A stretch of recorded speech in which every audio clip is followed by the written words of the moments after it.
어제 우리가 보았던 지혜에 대한 좀 교훈 중에 기억해야 될 것들을 한번 생각해 볼까요? 지혜는 값이 없다. 왜냐하면 값을 따질 수 없는 가치이기 때문이다. 뭐 이렇게 얘기를 했고요. 그래서 하나님께서는 이 값어치 없는 이 지혜를, 가치를 따질 수 없는 지혜를 우리에게 주시기 원하는데, 지혜를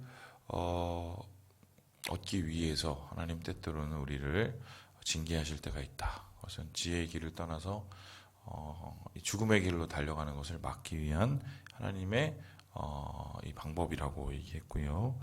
또 이 지혜는 그냥 자기 개인으로 잘 먹고 잘 사는 것으로 끝나는 것이 아니라 나눔으로, 베품으로 그 결론이 납니다. 그래서 지혜는 스스로뿐만 아니라 이웃과의 관계, 그리고 그 가운데서 하나님이 나타나시고 축복하시는 일로 열매를 맺는다. 어제 우리가 함께 보았던 내용입니다.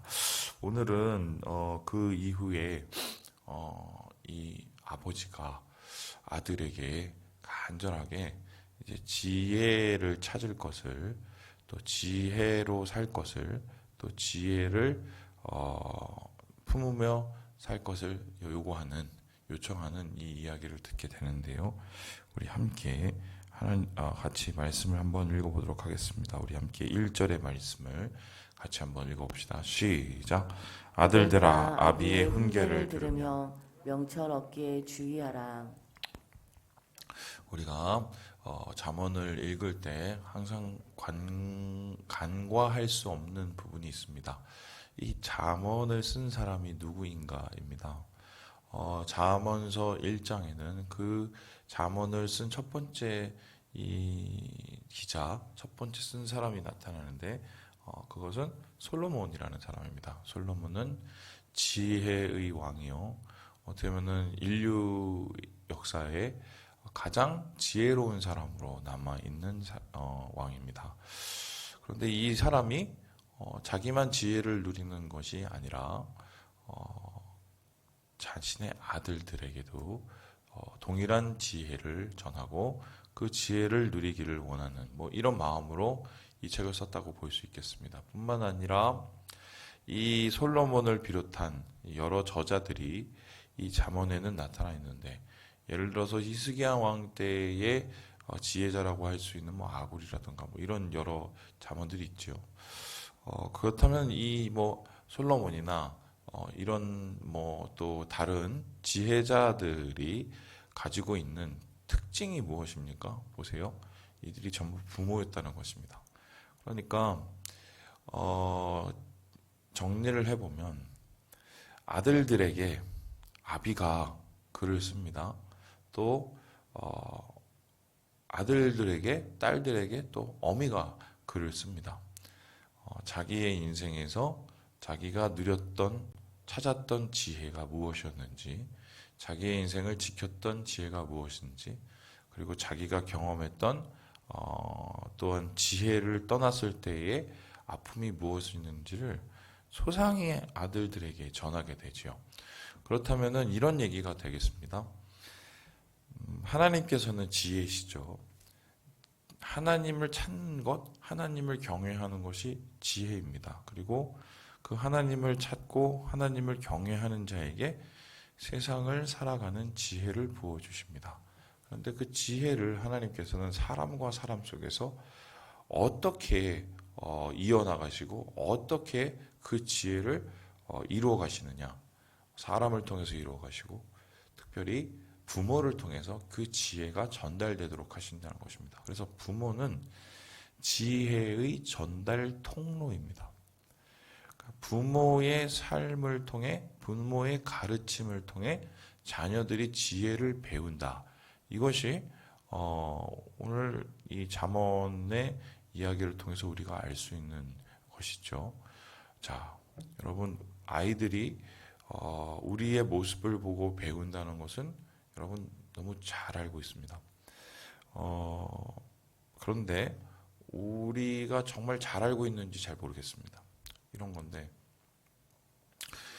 뭐 똑똑하거나 착하거나 아니면 애가 좀 똑바라지거나 이런 것들은 다 자기를 닮았다고 생각을 합니다. 그거는 뭐 엄마는 엄마 닮았다고 그러고 아빠는 아빠 닮았다고 합니다.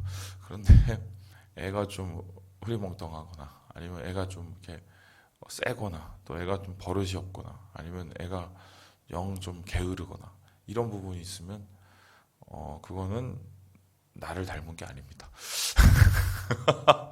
지 애비 닮아서 그렇다 그러고 지 애비 닮아서 그렇다고 합니다. 심지어는 우리 집에 이런 일은 없다. 어디서 이렇게 배웠는지 모른다.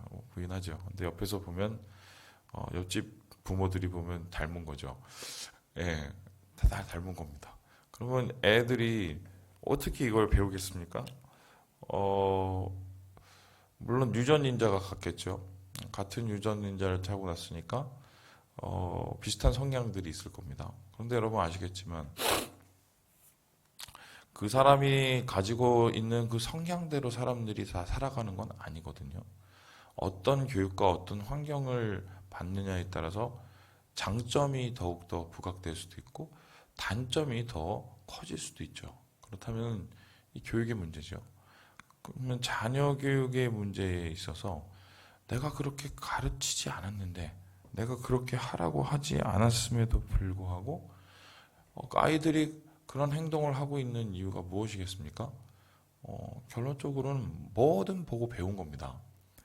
그렇다면 부모가 자녀에게 가르치는 교육, 부모가 자녀에게 가르치는 지혜의 학습, 이 학습은 결론적으로 가장 큰 그 학습의 방법과 학습의 통로는 다름 아니라 부모의 삶이죠.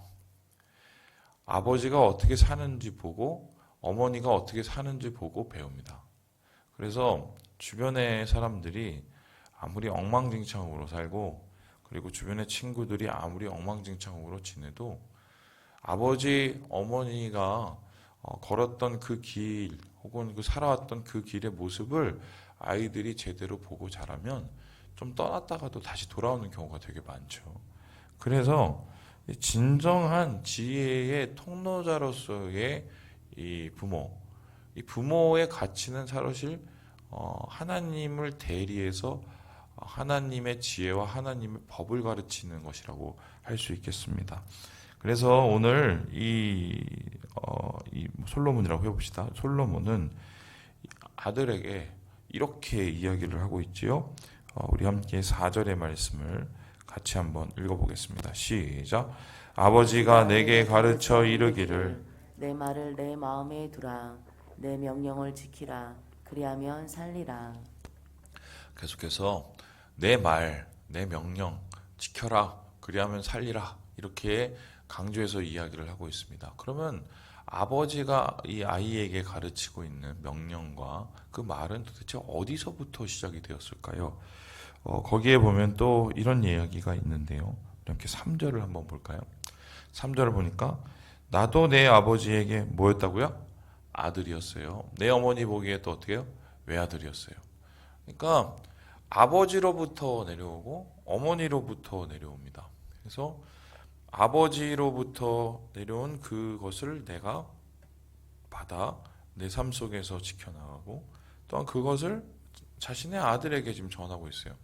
만일에 이 잠언을 쓴 사람이 솔로몬이라면 솔로몬은 다윗을 통해서 그 잠언의 말씀을 숙지하고 명심했을 거예요. 그가 처음 왕이 되었을 때 제일 먼저 한 일이 무엇이었습니까? 하나님 앞에 일천 번제를 드린 거였죠.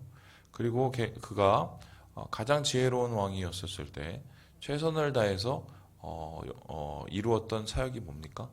바로 아버지의 뜻을 이어받아 성전을 짓는 것이었습니다. 그러니까 아버지로부터 내려오는 하나님 사랑, 아버지로부터 내려오는 하나님 경외를 이 솔로몬도 그대로 배웠고요. 그렇게 자기가 배우고 익혔던 것들을 이제 자녀들에게 전해해 주게 되죠. 자, 그런데 신기한 일이 있습니다. 보세요. 그렇다면은 이런 건데요. 선한 왕 있어요. 뭐 예를 들어서 다윗, 뭐 솔로몬도 뭐 선한 왕 중에 한번 쳐봅시다. 그리고 뭐 히스기야, 또 요시야, 뭐 이런 사람들. 선한 왕이 이렇게 좋은 일을 도모하고 또 이렇게 하나님 기뻐하시는 지혜의 일을 도모했다면 그 다음에 자녀들도 선해야 됩니다. 그리고 그 다음에 자녀들도 굉장히 하나님의 지혜를 쫓아 사는 그런 사람이 되어야 돼요. 원칙적으로는요. 그런데 신기한 게 보세요. 아버지가 분명히 그렇게 지혜로운 왕이고 선한 왕이었는데 자녀들은 개판인 경우가 대부분입니다. 뭐 예를 보죠. 그 솔로몬 뒤에 왕이 누굽니까? 르호보암이죠. 르호보암은 어떻게 해요? 지혜롭지 못한 처사를 통해서 나라가 두 개로 쪼개집니다. 그렇죠? 그리고요, 우리 히스기야 한번 생각을 해봅시다. 히스기야 그렇게 하나님을 위해서 최선을 다해서 살아가고 또 종교를 개혁하고 또 이스라엘을 또 성결케 하고 뭐 이런 일들을 합니다. 그런데 그의 아들이 누굽니까? 가장 추악했던 이 왕 중에 하나님 므낫세 맞죠? 그러니까 어떻게 이 선한 왕 다음에 이렇게 가장 악한 왕이 나올 수 있을까? 아버지로부터 배운 게 있는데 뭐 그런 고민 여러 번 해보신 적 있습니까? 제가 이런 데 대해서 예전에 한번 찾아봤던 적이 있어요. 근데 뭐 이런저런 뭐 추적들과 이 추정들이 있지만 제가 납득하기에 가장 쉬웠던 추정과 추적은 뭐였냐면은 어머니의 영향력이에요. 그러니까 쉽게 설명하면 아버지의 영향력은 어머니의 영향력을 절대 따라잡을 수 없어요. 이게 참 안타까운데 그렇습니다. 그래서 심지어는 요시야 왕 같은 경우가 대표적인 경우인데요. 그의 아버지가 엉망진창 왕이었거든요. 그럼에도 불구하고 이 요시야 같은 왕이 태어나서 요시야는 거의 예수님의 모형이라고 했을 정도로 요시야라는 말 자체가 예수라는 말하고 똑같은 말이거든요. 그런 왕이 될 수 있었던 이유가 뭐냐면 그의 어머니가 지혜로운 현숙한 여인이었어요. 그리고 그 어머니의 아버지는 한마디로 그 이스라엘의 몇 안 되는 제대로 된 제사장이었습니다.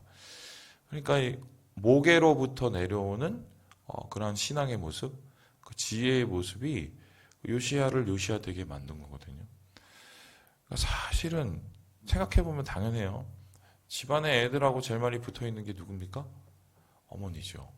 그래서 어머니의 영향력이 어쩌면 가정 속에서 아이들에게 가장 커요. 제가 지금 뭐 엄마가 똑바로 해라 이 얘기를 하려는 게 절대 아니에요. 그러니까 서로의 그 주어진 이 능력과 한계를 얘기하고 있는 건데요. 그러면 이게 어떤 뜻이냐면요. 희망을 드리자면 부모 중에 한 명만이라도 좀 제대로 마음을 품고 자녀들과 함께 소통을 하고 이 지혜를 나누려고 노력을 하면 그 영향력은 절대로 그냥 멈추질 않아요. 그리고 더 확실한 건 가정 속에서 어머니 한 명만 제대로 서 있어도요. 그 가정이 안 흔들립니다. 제가 간혹 가다가 성도들 상담하고 또 가정의 어려운 얘기를 듣거나 이럴 때마다 제가 이제 뭐 이런저런 얘기를 하고 또 저의 경험을 얘기하고 주변에 있는 사람들이 얘기를 하지만 결론적으로 어머니가 가정을 지키는 거예요. 제가 볼 땐. 그런 게 있어요. 진짜 그런 게 있어요. 하나님의 마음이 어머니의 마음을 통해서 내려가고 그리고 하나님의 본은 제가 볼 땐 아버지의 모습을 통해서 모델이 되는 것 같아요. 느낌에. 그래서 오늘 이 솔로몬이라고 해봅시다. 이 사람은 자기의 아버지로부터 내려온 지혜 그리고 어머니의 마음을 통해서 배웠던 그 지혜를 자녀들이 그대로 닮아가기를 소망하는 지혜의 통로가 되기를 원하는 부모의 모습을 오늘 말씀 속에서 찾게 되는 것입니다. 그래서요, 이 자신이 배운 지혜를 그 통로로서 이 자녀들에게 나누는 이 잠언 기자는 다음과 같이 얘기합니다. 우리 함께 8절을 읽어보도록 하겠습니다. 8절입니다. 8절입니다. 시작. 지혜가 제일이니 죄송합니다. 시작. 그를 높이라. 그리하면 그가 너를 높이 들리라. 만일 그를 품으면 그가 너를 영화롭게 하리라. 지혜죠. 지혜를 높이 들면 지혜가 너를 높이고, 지혜를 마음에 품으면 지혜가 우리를 영화롭게 한다. 앞에서 쭉 배워왔던 지혜의 효능과 또한 지혜의 효력을 우리에게 말해주고 있는데요. 자, 그렇다면은 오늘부터 좀 심각하게 고민을 해봅시다. 아이들에게 열심히 돈 벌어서 1억 남기는 것보다 아이들에게 정말 하나님 경외함으로 하루하루를 버텨가고 살아가고 하나님의 뜻으로 하나님께 영광을 돌리는, 그래서 축복받는 그것을 남기는 게 사실 제일 큰 유산이죠. 유산은 믿음 이상을 따라갈 것이 없어요. 뭐 예전에는 뭐 부자가 망하면 그 3대를 간다 그러는데 요즘엔 자기 때에 망할 수가 있는 세상이에요. 쫄딱하고. 그래서 건물 남기는 것보다 믿음의 집을 남겨라. 예. 오늘 말씀 속에서 우리 이 지혜자인 이 솔로몬은 우리에게 그렇게 강조하고 있는 것이죠. 그런 것 같아요. 좀 반대로 생각을 해볼까요? 자녀들의 모습을 통해서, 자녀들은 나를 통해서 지혜를 보고 배운다면, 그래서 이제 그 부모의 영향력을 하나님께서 5계명에 두신 거죠. 인간과 인간 사이의 계명의 가장 중요한 계명이 5계명이잖아요. 그러면 이걸 반대로 생각해 보면 자녀의 모습을 통해서 나를 볼 수 있어야 돼요. 맞습니까? 그러니까 자녀의 이런 부족한 모습이 있으면 얘는 도대체 어디서 태어난 애냐? 얘는 도대체 누구를 닮았냐? 이럴 게 아니라 나를 볼 수 있어야 돼요. 걔가 그냥 어느 날 갑자기 돌연변이로 툭 튀어나온 건 아니거든요. 자기를 돌아보면서 내 안에 이러한 모습이 있었나? 내가 이런 모습이 있다면 아이들이 이거를 보고 이렇게 이런 열매가 맺어진 건가? 돌아보는 거죠. 제가 이 말씀을 드리면 어떨지 모르겠지만 가장 좋은 교육이 뭐냐면요. 예전 같은 경우는 그 아빠가 혹은 엄마가 이 굉장히 바르고 정직하고 확실한 모습으로 그대로 살아가는, 한마디로 그 삶의 지표를 먼저 보여주는 뭐 이런 게 좋은 교육이라고 옛날에 생각됐을 때가 있어요. 맞긴 한데 최근에는 그것보다 더 좋은 교육의 방식이 있어요. 그게 뭔지 아세요? 아버지도 변할 수 있고 어머니도 변할 수 있다는 걸 보여주는 거예요. 아버지도 돌이켜서 이런 모습이 변화되고 어머니도 돌이켜서 이런 모습이 변화될 수 있다는 걸 보여주는 것만큼 제일 좋은 교육은 없다고 저는 생각을 합니다. 왜냐하면 우리도 하나님 앞에서 자녀고 양이요. 그러니까 하나님을 쫓아서 우리도 항상 살아가면서 돌이키고 돌아오는 존재이기 때문에 자녀들에게 부모의 변화를 보여주는 것은 곧 우리도 이런 모습으로 아버지의 모습으로 이런 어머니의 모습을 기억하면서 돌이킴의 계기를 삼고 또 하나님 안에서의 새로운 이 부흥과 지혜의 모습을 닮을 수 있다는 가능성을 보여주는 거죠. 그래서 저는 저번에 저희 전사님이 그때 집에 가셔서 있었던 일들을 그때 얘기했을 때 되게 은혜 많이 받았는데, 어머니가 이렇게 자녀들을 이렇게 딱 다시 이렇게 모아놓고 자신의 삶에 대한 좀 회한들을 이렇게 얘기하시면서 뉘우치시면서 자녀들에게 축복해 주신 얘기를 그때 들었을 때 모르겠어요. 그걸 들은 자녀들이 어떤 마음이었는지 잘 모르겠지만 저였으면 굉장히 큰 감동이 됐을 것 같아요. 돌이키는 부모의 모습을 보여주는 것만큼 가장 큰 교육은 없어요. 부모도 변화될 수 있다는 걸 보여주는 거죠. 예, 말씀을 마칩니다. 사랑하는 여러분, 우리는 지혜의 통로입니다. 아이들에게 하나님의 지혜를, 우리가 익힌 하나님의 지혜를 가르치고 나누는 우리의 존재라는 것을 우리 기억하시고, 주님 안에서의